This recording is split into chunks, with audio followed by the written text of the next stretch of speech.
Today we are going to demonstrate how to replace the bullhorns on your Life Fitness 95Xi Crosstrainer.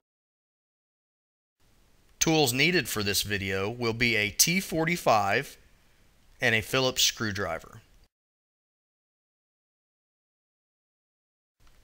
Remove the Phillips screws securing the bullhorn covers to the bullhorn.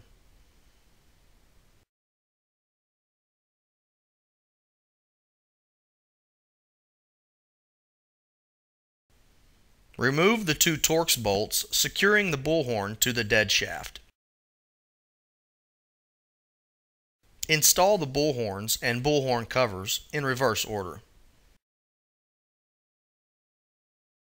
This concludes today's demonstration.